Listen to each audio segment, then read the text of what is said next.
জি। আহ, ধন্যবাদ আকবর সাহেব। বিসমিল্লাহির রহমানির রহিম। আজকের এই লং ডিজায়ার যে প্রোগ্রামটি, এই প্রোগ্রামের সম্মানিত সভাপতি জনাব মির্জা ফখরুল ইসলাম আলমগীর, মঞ্চে উপস্থিত বীর বিক্রম মেজর হাফিজ, উপস্থিত এয়ার ভাইস মার্শাল আলতাফ সাহেব, এবং আহ, যে ব্যক্তিটি আজকে এই অনুষ্ঠানটি অর্গানাইজ করেছেন, উপস্থিত জেনারেল আকবর সাহেব, এবং আমার সামনে উপস্থিত ডিফেন্স রিটায়ার্ড অফিসার বৃন্দ, আসসালামু আলাইকুম। হুম। আমার মনে হয় আপনারা যারা বক্তব্য রেখেছেন এখানে, সেই বক্তব্যগুলো থেকে কম বেশি আমাদের আলোচনার মূল বিষয়বস্তু কম বেশি অনেকগুলাই বেরিয়ে এসেছে। তারপরে আমি সেখান থেকেই যদি একটু শুরু করি।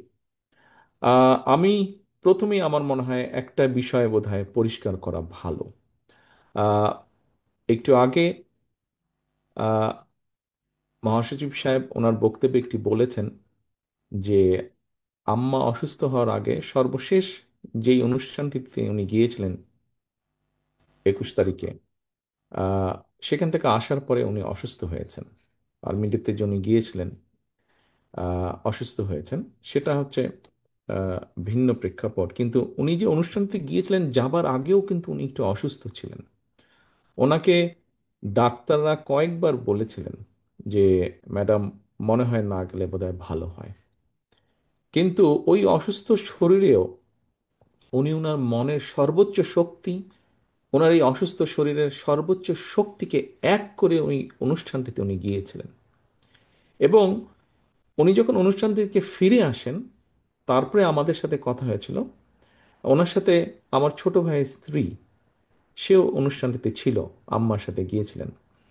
আহ, ওর কাছে যেটা শুনেছি, ও যখন কথা প্রসঙ্গে আমরা যখন রাতে গল্প করছিলাম সবাই, এরকম জুমে আমরা যখন কথা বলছিলাম, তখন আমার ছোট ভাই স্ত্রী স্মৃতি বলছিল যে আম্মা অনুষ্ঠানে যাওয়ার সময়, মানে যতক্ষণ উনি ওখানে ছিলেন এবং উনি ফিরে আসার পরে, আহ, মানসিকভাবে উনি এতটা বুস্ট আপ ছিলেন, মানে ওনার মনেই হচ্ছিল না যে উনি অসুস্থ একজন মানুষ।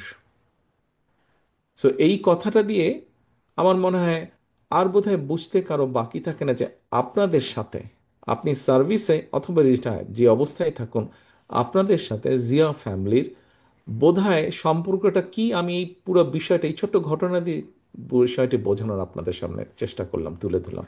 এবং আমি বিশ্বাস করি এবং আমি বিশ্বাস করি যে এই ঘটনার মাধ্যমে আপনারা বুঝতে পেরেছেন, যারা এই ঘরে আছেন, যারা আপনাদের থেকে শুনবেন, অথবা অনলাইনে যারা দেখছেন, সবাই বোধহয় বিষয়টি বুঝতে পারবেন উনি কতটা আহ, মানে ওনার মনটা কোন জায়গায়, মনটা কোথায় ওনার আছে, উনি কিভাবে দেখেন পুরো ডিফেন্সকে, বাংলাদেশের, সেটি আর্মি হোক, নেভি হোক, এয়ারফোর্স হোক, পুরো ডিফেন্সটাকে উনি কিভাবে দেখেন। একদিন এটারই পার্ট ছিলেন উনি। ইনেবে আমরাও এটারই পার্ট ছিলাম। কাজেই এখানে মেজর রেজা যেটা বলেছেন, অথবা মেজর আহ, মান্নান খুব সম্ভব উনি যেটা বলেছেন যে অল্প কিছু মানুষের কিছু ঘটনার জন্য আমি যাতে না ভুল বুঝি, এই ধারণাটি সম্পূর্ণভাবে ভ্রান্ত। সম্পূর্ণভাবে এটি ভ্রান্ত। আমার মনের মধ্যে এরকম কিছুই নেই। আমার মনের মধ্যে এরকম কিছুই নেই। কাজে এইটি এটি দয়া করে আপনারা ভুল বুঝবেন না।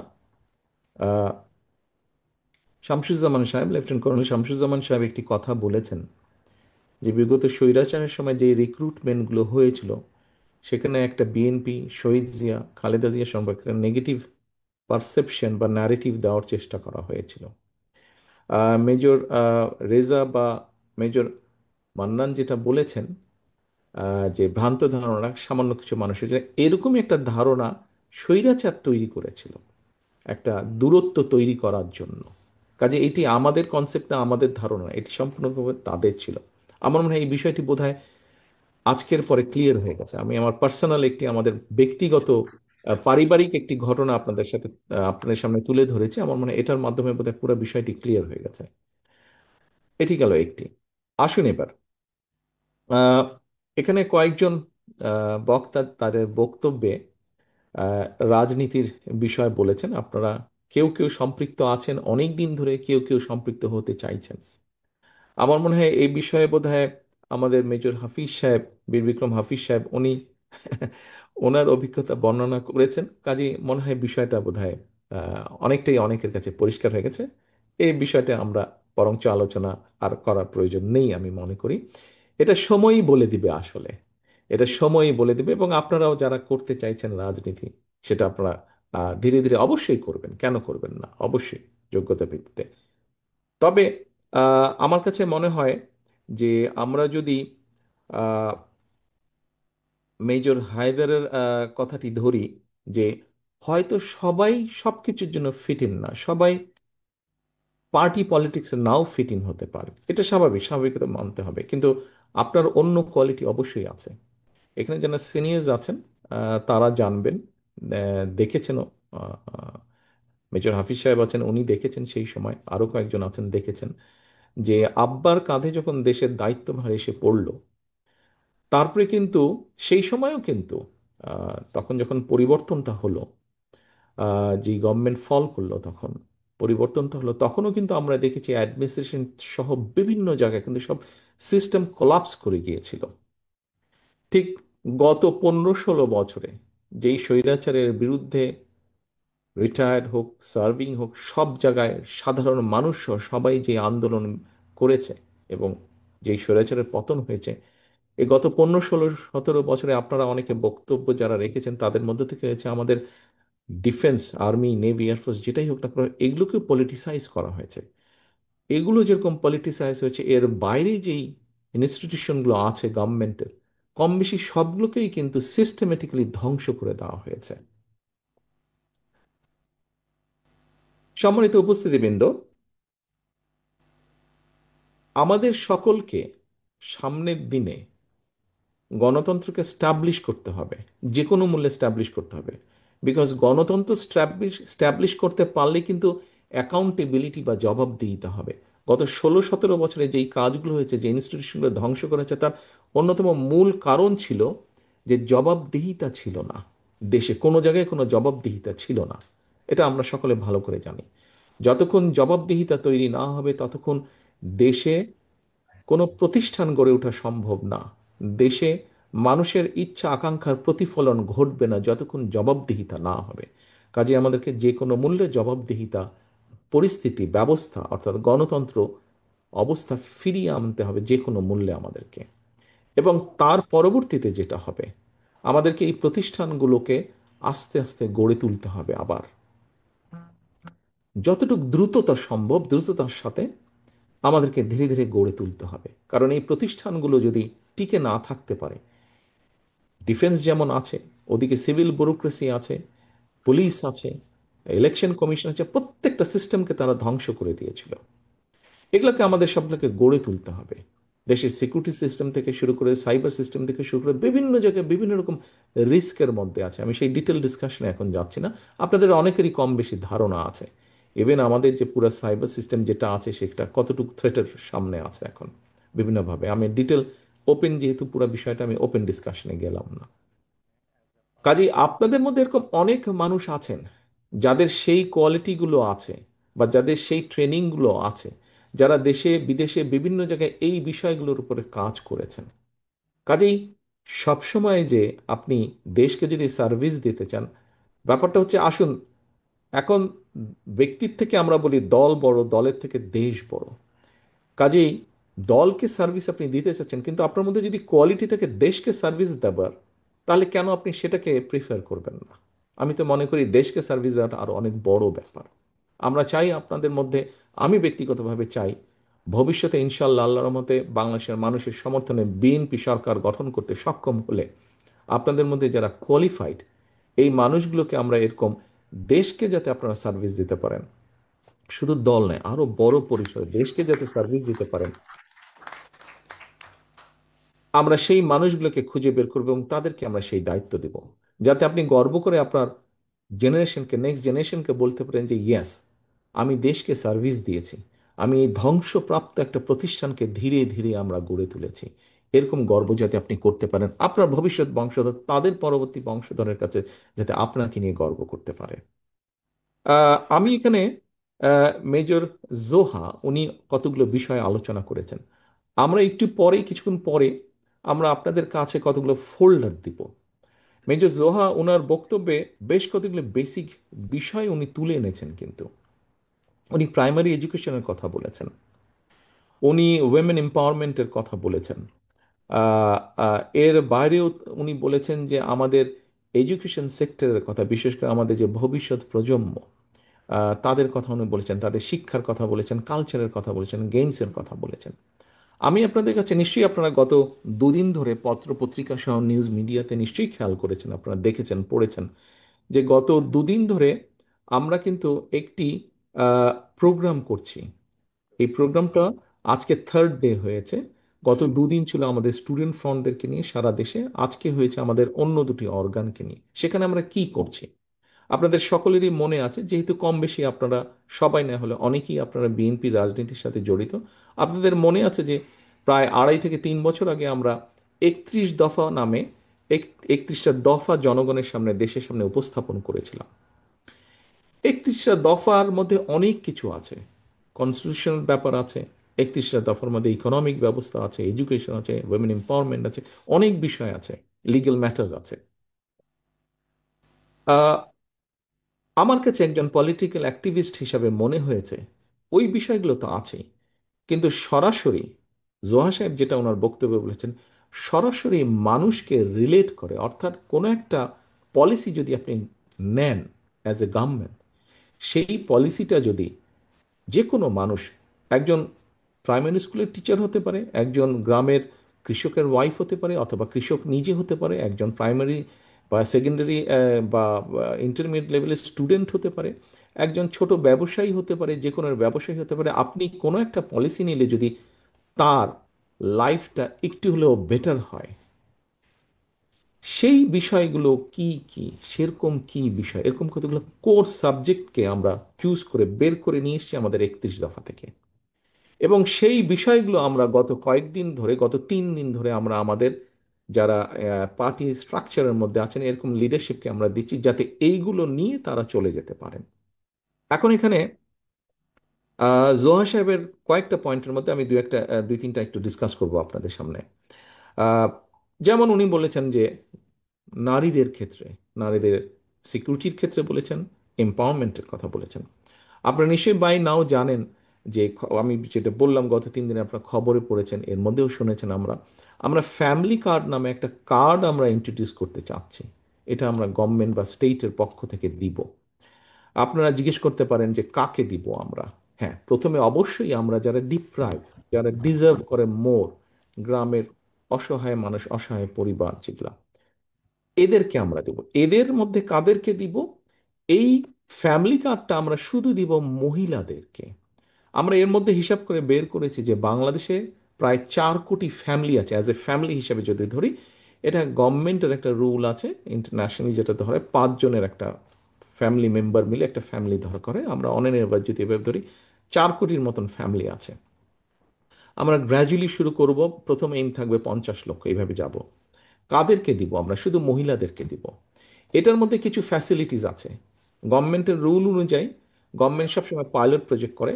কোথায় কোথায় পাইলট প্রজেক্ট কি কি ক্রাইটেরিয়াতে হবে সেটাও মোটামুটিভাবে আমরা ডিসাইড করেছি যে ইনশাল্লাহ গভর্নমেন্ট ফর্ম করলে, মহাসচিব সাহেব এটা আপনাদের সামনে তুলে ধরেছেন, গভর্নমেন্ট ফর্ম করলে আমাদেরকে ওই প্রসেসগুলো প্রথমে ফলো করতে হবে। It will take little time, but ইনশাল্লাহ আমরা করবো সেটা।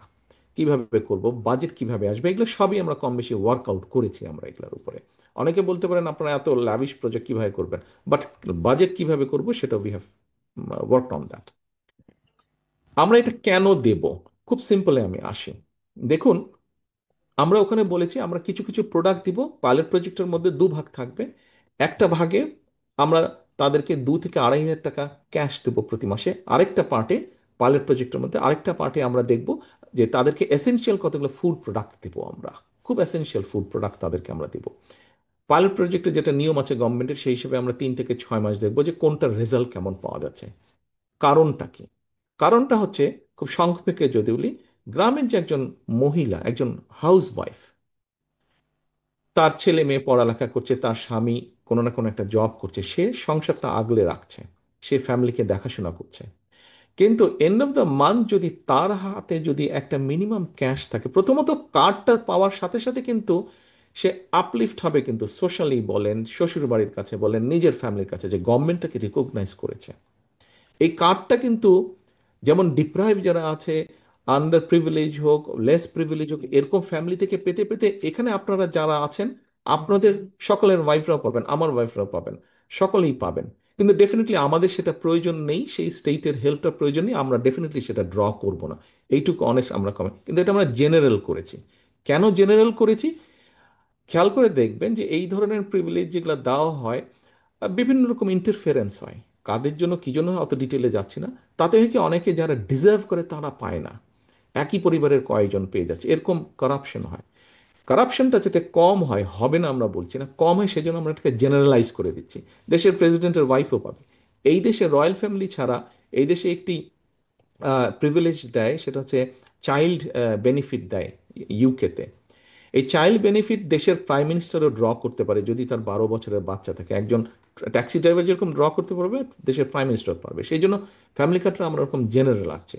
এখন গ্রামের যে মহিলাটা পাবে, সে যদি যে ফুড প্রোডাক্ট পাবে, সে ওখান থেকে নিশ্চয়ই কিছু টাকা সে বাঁচাতে পারবে। আর যে ক্যাশ টাকা পাবে, সেও হাতে একটা টাকা পেল। যেই পেল, বেসিক যেই জিনিসটা, জেনারেল যেই জিনিসটা হবে, যে তার হাতে যেই স্ট্রেংথটা থাকবে, ফাইন্যান্সিয়ালি হোক অথবা সংসারের খরচ থেকে বাঁচিয়ে সে যেটা নিতে পারবে, সেটা সে কি করবে? প্রথমেই সে তার বাচ্চাদের এডুকেশন এবং ফ্যামিলির হেলথের পিছে সে এডিশনাল রিসোর্সটা খরচ করবে। থার্ড যেটা সে করবে সেটা হচ্ছে যে সেটা অল্প অল্প করে সে ইনভেস্ট করবে, অর্থাৎ লোকাল ইকোনমি আস্তে আস্তে স্ট্রেনদেন হবে। আপনি এইভাবে যদি 6 মাস, 1 বছর, 2 বছর, 5 বছর, 7 বছর পরে কিন্তু আপনি একটা পরিবার পাবেন যেখানে বেসিক এডুকেশন আছে অ্যান্ড এ হেলদি পরিবার, ফাইন্যান্সিয়ালি মোটামুটিভাবে সলভেন।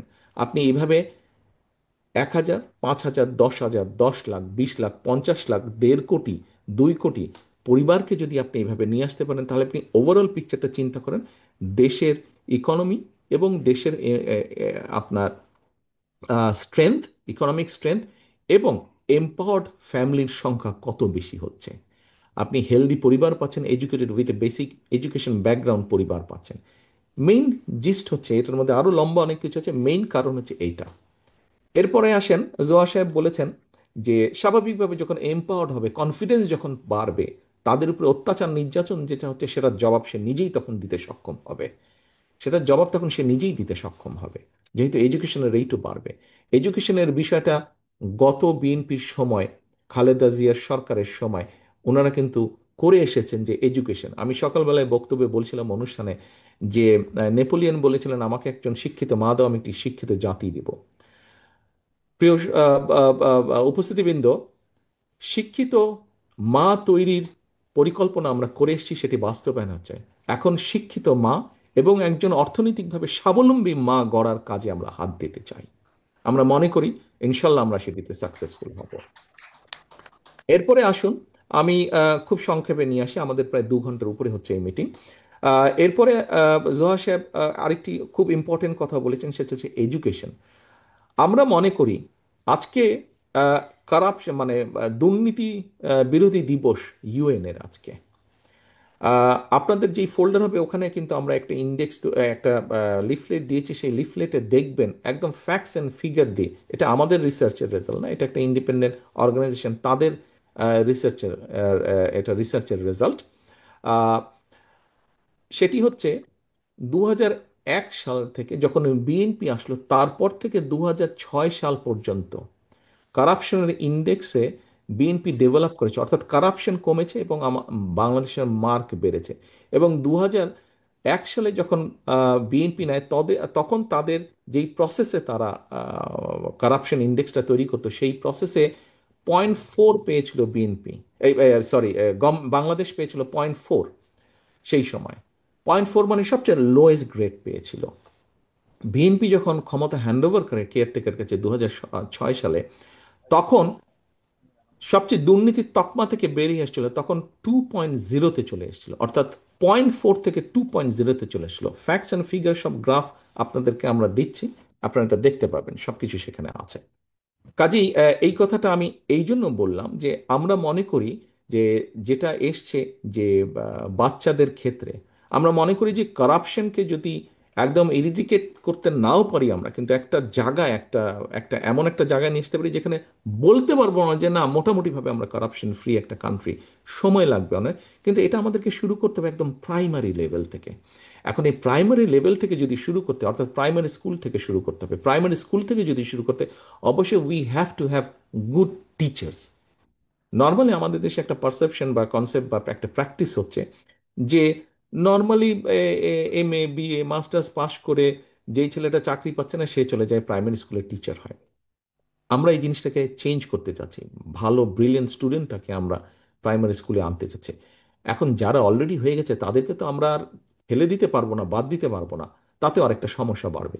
এদেরকে আমরা ট্রেনিং দিতে চাচ্ছি। আমরা প্রায় 3.5 লক্ষের মতন প্রাইমারি স্কুল টিচার আছে সারা দেশে। এদেরকে আমরা ওয়ান ট্যাব ওয়ান টিচার একটা পলিসির মধ্যে আনতে চাচ্ছি, অনলাইনে কানেক্ট করে তাদেরকে আমরা ট্রেনিং দিব। যেই ট্রেনিংটার মাধ্যমে তারা আস্তে আস্তে বাচ্চাদেরকে শিখাবে, সঠিকভাবে সঠিক শিক্ষাটা দিতে সক্ষম হবে তারা। যার ফলে 5 বছর না, এটার এফেক্ট আমরা অন্তত 10 বছর পরে পাবো আমরা। এই এক্সকিউজ মি, পজিটিভ রেজাল্ট আমরা 10 বছর পরে পাবো। বাট আমরা শুরু করছি। এবার আসুন কালচার বা আর্ট বা স্পোর্টস। আমরা স্পোর্টসের বিষয়টা গভর্নমেন্টের পক্ষ থেকে আমরা 5-6টা স্পোর্টস আমরা একদম কম্পালসারি করে দেবো। এখন যেরকম ইতিহাস অঙ্কে পাশ করতে হবে, নাহলে ফেল পরীক্ষায়, ঠিক আমরা দিয়ে দেবো এরকম স্পোর্টস অ্যাজ এ সাবজেক্ট দিয়ে দেবো যেখানে বাচ্চাদেরকে পাশ করতে হবে। কালচারের ব্যাপারে আমরা সাবজেক্ট দিয়ে দেবো যেখানে তাকে পাশ করতে হবে। এরকম সাবজেক্টটা থাকবে, কালচার থাকবে, সেখানে স্পোর্টস থাকবে। এই বিষয়গুলোকে আমরা একদম কম্পালসারি করবো। এগুলা আপনার ম্যান্ডেটরি থাকবে একদম সাবজেক্টগুলো। সো ফলে একটা বাচ্চা যখন ল্যাঙ্গুয়েজ, আমরা সেকেন্ড এবং থার্ড ল্যাঙ্গুয়েজের উপরে আমরা জোর দিচ্ছি, সেকেন্ড এবং থার্ড ল্যাঙ্গুয়েজ হবে। এর মধ্যে আমাদের কয়েকটি দেশের সাথে অলরেডি কথা হয়েছে, তারা খুব ইন্টারেস্ট শো করেছে যে তারা এখানে আমাদেরকে ল্যাঙ্গুয়েজ ট্রেনার যারা থাকবে তাদেরকে শিখিয়ে দিবে। শিখিয়ে দিয়ে 10 জন ট্রেনার, বা কথা প্রসঙ্গে উদাহরণস্বরূপ বলছে, তারা তাদের খরচে 10 জন ট্রেনার তৈরি করবে, যারা আরো 100 জন তৈরি করবে, ওই 100 জন আরো 1000 জন তৈরি করবে। আমাদের ফ্রেঞ্চদের সাথে কথা হয়েছে, আমাদের চাইনিজদের সাথে কথা হয়েছে, ম্যান্ডারিন ল্যাঙ্গুয়েজের জন্য কথা হয়েছে, আমাদের ব্রিটেনে অলরেডি কথা হয়েছে, আমরা ইটালিয়ানদের সাথে কথা বলছি, আমরা অ্যারাবিক ল্যাঙ্গুয়েজও ইনশাল্লাহ ইন্ট্রোডিউস করবো। এই ল্যাঙ্গুয়েজগুলো যখন তারা শিখবে, সেকেন্ড থার্ড ল্যাঙ্গুয়েজ যখন শিখবে উইথ ইংলিশ অফকোর্স, এবং যখন একটা বাচ্চা স্পোর্টসে ভালো হবে, কালচার অর্থাৎ সে কোনো একটা মিউজিক ইকুইপমেন্ট বাড়াতে বা বাজাতে পারবে, অথবা আহ, সে স্পোর্টস একটাতে ভালো হবে, সে আর্ট ভালো করতে পারবে এবং ল্যাঙ্গুয়েজ জানবে। এগুলার পাশাপাশি আমরা স্কুলে এবং স্কুলের বাইরে আমরা অনেকগুলো টেকনিক্যাল কলেজ বা টেকনিক্যাল ইনস্টিটিউশন এবং ভোকেশনাল ইনস্টিটিউশনের উপর আমরা জোর দিচ্ছি। সেই প্ল্যানিংগুলো আমরা করছি যে দেশে থাকবে। বাচ্চারা, স্কুলের বাচ্চারা যেরকম শিখবে, অ্যাট দ্য সেম টাইম গতকাল আমি বলেছিলাম, আমি সোশ্যাল মিডিয়াতে দেখছিলাম যে একজনকে জিজ্ঞেস করছে সেই মানুষটা 35 বছর যাবত রিক্সা চালায়। একটা মানুষ 35 বছর যাবত কেন রিক্সা চালাবে? তার তো আরো অন্য কোয়ালিটি থাকতে পারে, কিন্তু সেই কোয়ালিটিটা সে ফুটিয়ে তোলার সুযোগটা পাচ্ছে না। আমরা সেই সুযোগটা করতে চাইছি।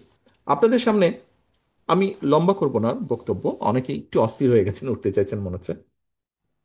আহ, আমি যেই কথাগুলো আপনাদের কাছে বললাম, আহ, আমি যত অল্প সময় যত দ্রুততার সাথে কথাগুলো বললাম আপনাদের কাছে, যে প্ল্যানিংগুলো তুলে দিলাম, এর বাইরে আরো অনেকগুলো আমাদের প্ল্যানিং আছে। আমরা 25 কোটির মতন গাছ লাগাতে চাই, আমাদের এইম আছে, বিকজ আমাদের এনভায়রনমেন্ট ক্লাইমেট এফেক্ট করছে।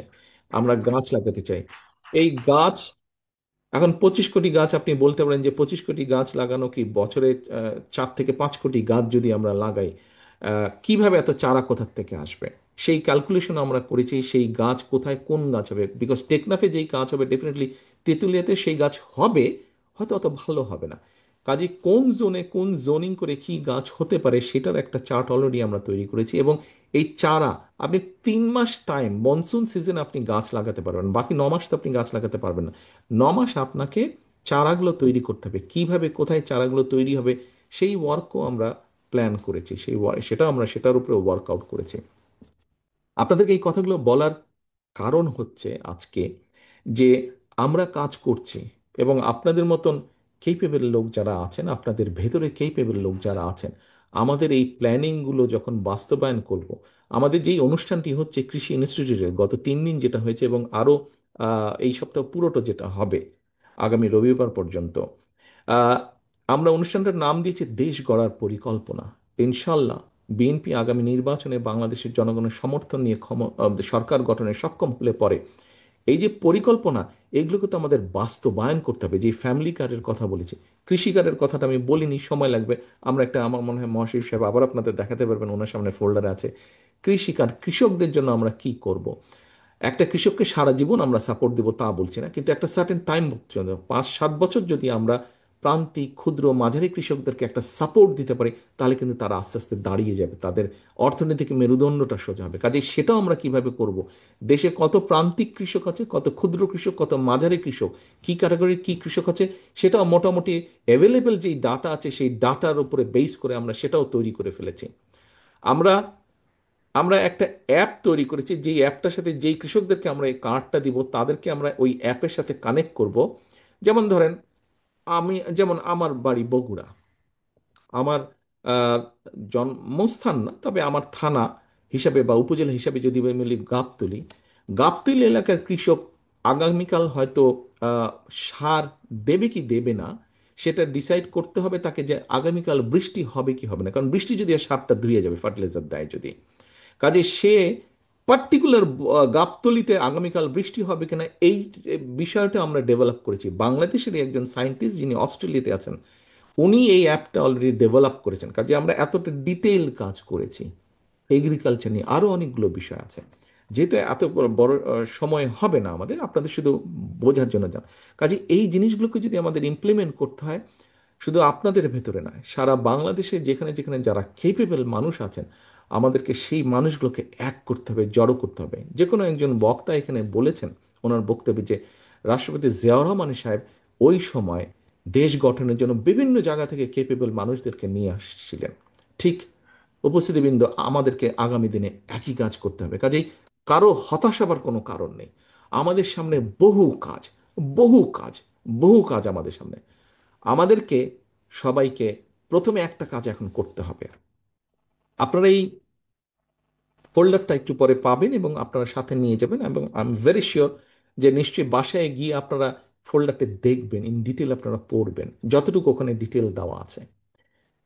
পড়ার পরে আপনারা, আমি একমত, আমি বিশ্বাস করি যে আপনারা একমত হবেন যে এই বেসিক কাজগুলো যদি আমরা করতে পারি।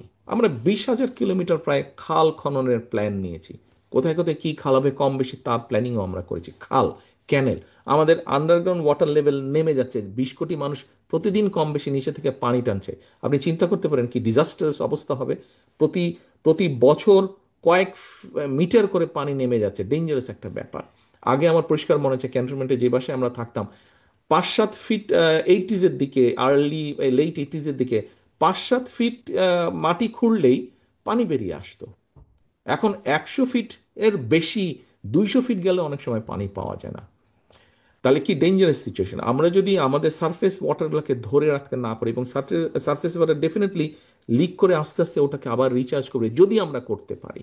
আমি ছোট্ট একটা এক্সাম্পল দিয়ে আমি আমার শেষে চলে আসবো, আপনাদেরকে আর ধরে রাখবো না। বছরখানেক আগে আপনাদের নিশ্চয়ই মনে আছে, হঠাৎ করে ফেনী, নোয়াখালী, লক্ষ্মীপুর বিরাট এলাকা মিলে একটা বন্যা হয়েছিল। এই বর্তমানে ইন্টারিম গভর্নমেন্ট আসার পরে পরে বন্যা হয়েছিল। খুব হইচই হয়েছিল বন্যাটা নিয়ে। বর্ডারের ওপাশ থেকে হঠাৎ করে ফ্লাড গেট খুলে দেওয়া হয়েছিল, যেটা আমরা শুনেছি, জেনেছি বা পত্রিকায় পড়েছি। এখন আপনি চিন্তা করে দেখুন, আহ, এই যে এরিয়াটা, লক্ষ্মীপুর, ফেনী, নোয়াখালী, যেই এলাকাটা বন্যা হয়েছে, আপনি একটা সুইমিং পুলের কথা চিন্তা করুন, যেই সুইমিং পুলটার এরিয়া হচ্ছে সে 50 স্কোয়ার মাইল। 50 square mile. এই 50 স্কোয়ার মাইলের মধ্যে আপনার এভারেজ ডেপথ যদি 7 ফিট হয়ে থাকে, আপনি চিন্তা করতে পারেন কি পরিমাণ পানি, কত পরিমাণ পানি। 50 স্কোয়ার মাইলের, 50 স্কোয়ার মাইল রেডিয়াসের একটা swimming pool with a depth of 7 feet, average depth of 7 feet. আমরা 7 থেকে 10 দিন পরে দেখলাম ওই লক্ষ্মীপুর নোয়াখালীতে বন্যাটা হয়েছিল, 7 দিন পরে সব সাগরে চলে গেল। কিন্তু এই পানিটাকে যদি আটকিয়ে রাখতে পারতাম, এই পানিটাকে কতভাবে কাজে লাগানো যেত। আমাদের খাল খননের অন্যতম একটা উদ্দেশ্য বন্যা যেরকম নিয়ন্ত্রণ করা, এই পানিটাকে কাজে লাগানো বিভিন্নভাবে। আমাদের প্রতিদিন অন এন এভারেজ একটা মানুষের 100 লিটারের মতন পানি ব্যবহার করতে হয়, সেটা গোসল টোসল, খাওয়া দাওয়া সব কিছু নিয়ে। আপনি যদি ওয়াটার বডি থেকে, গ্রামে গঞ্জে যেই মানুষগুলো একটু দূরে থাকে ওয়াটার বডি থেকে, আপনি একটু জিনিস খেয়াল করে দেখবেন, আপনারা যারা গ্রামে যান, যারা ওয়াটার বডি থেকে দূরে থাকে, তাদের দেখবেন স্কিন ডিজিজ হয়ে থাকে। কারণ যেহেতু ওয়াটার বডিতে আমাদের খাল বিল নদী পুকুর সব শুকিয়ে গেছে, আমরা প্রপারলি এগুলোকে মেনটেন করিনি, ফলে তারা পানি এনাফ পানি তারা পায় না to wash themselves, to hygiene, maintain the hygiene, এবং সেই জন্য অনেকেরই কিন্তু স্কিন ডিজিজ আছে। কাজে অনেকগুলো বিষয় আছে কেন আমাদেরকে খাল খনন করতে হবে, অনেকগুলো বিষয় আছে, অনেক ছোট ছোট বিষয় আছে, বাট আমরা নজর এড়িয়ে যাই। গাছের কথা বলেছি, ঢাকা শহরের এয়ার পলিউশন আপনারা সবাই তার সাক্ষী, আপনারা নিজেরাই কি ব্রিথ করেন, আমরা পত্রপত্রিকা পড়েছি। উপস্থিতিবৃন্দ, অনেকগুলো কথা বলে ফেললাম। মূল কথা হচ্ছে যে যেটি বলতে চাচ্ছিলাম, আপনাদের যদি মনে হয় এতক্ষণ যেই কথাগুলো বলেছে এবং যেই ফোল্ডার আপনাদের সামনে দেব আমরা, ওগুলো পড়ার পরে যদি আপনাদের মনে হয় yes we can make a change, we can do something, তাহলে আপনারা যারা জাতীয়তাবাদী শক্তিতে বিশ্বাস করেন, আপনাদের সকলকে আমি অনুরোধ করব, আসুন সকলে আমরা ইউনাইটেড থাকি, সকলে আমরা জাতীয়তাবাদী শক্তিকে আমরা এই কাজগুলো করতে সাহায্য করি, এই কাজগুলো করতে সাহায্য করি। আপনাদের কাছে এইটি নিশ্চয়ই, আজকে যদি এখানে দেশনেত্রী খালেদা জিয়া উপস্থিত থাকতে পারতেন, উনিও আপনাদের কাছে সেটাই চেতেন, আপনাদের সাহায্য আপনাদের সহযোগিতা উনি নিশ্চয়ই চেতেন আপনাদের কাছে। আমিও ওনার পক্ষ হয়ে, সমগ্র জাতীয়তাবাদী শক্তির পক্ষ হয়ে, আজকে আমি বাংলাদেশের নিরাপত্তা যারা নিশ্চিত করেন দেশের সমগ্র মানুষের পক্ষ হয়ে, তাদের সকলের কাছে আমি সহযোগিতা চাইছি। আমাদের এই পরিকল্পনা যে কয়টি আপনাদের সামনে তুলে ধরলাম, এই পরিকল্পনাগুলোকে সফল করার জন্য আপনাদের সহযোগিতা, আপনাদের সাহায্য আমরা প্রত্যাশা করি। এই প্রত্যাশা রেখে আমার বক্তব্য আমি শেষ করছি আপনাদের কাছে। আমি স্ক্রিনে, এখানে আমি স্ক্রিনে একজনকে দেখতে চাচ্ছি, এটা একান্ত একটু পার্সোনাল ব্যাপার, তারপরেও আমি সবাই আছেন, একান্ত পার্সোনাল ব্যাপার, তারপরে আমি একটু এখানে উল্লেখ করতে চাচ্ছি। আমাদের সামনে এখানে আম্মার সময় ছিলেন, উনি ডিজিএসএসএফ ছিলেন, রুমি সাহেব ছিলেন। রুমি সাহেব উপস্থিত আছেন? জি, I can see your hand. Rumi সাহেব, আপনার নিশ্চয়ই মনে আছে, I owe you an apology, আপনার নিশ্চয়ই মনে আছে যে একটা মিছিল হয়েছিল একবার সেই পুরন ঢাকা থেকে আমিন বাজারে, এবং পুরো মিছিলটা আমি হেঁটে এসেছিলাম, আম্মাও ছিলেন সেই মিছিলে। তো সেই মিছিলে আহ, অনেক ভিড় হট্টগোল, আপনি আমাকে একটা কোনো কিছু বলেছিলেন, আই এম ভেরি সরি, আমি সেদিন আপনার সাথে একটু রুড ব্যবহার করেছিলাম, কোনো বিভিন্ন সব কিছু মিলে, I am very sorry for that. আমি অনেক দিন চেষ্টা করেছি আপনাকে রিচ করার জন্য, একটু express my apology, to express my apology, আমি সুযোগ পাইনি, আজকে সুযোগ পেয়েছি। I am really sorry for that, thank you. সকলে ভালো থাকবেন, সুস্থ থাকবেন সকলে, এবং সকলের কাছে সকলের কাছে আমি আপনাদের সহযোগিতা প্রত্যাশা করছি। আসসালামু আলাইকুম। আমি কৃতজ্ঞ থাকি, আপনার কাছে কৃতজ্ঞ থাকবো। আপনি যেটা বলেছেন, thank you very much. I remember it. Thank you. Thank you. Thank you. Yeah, let me have a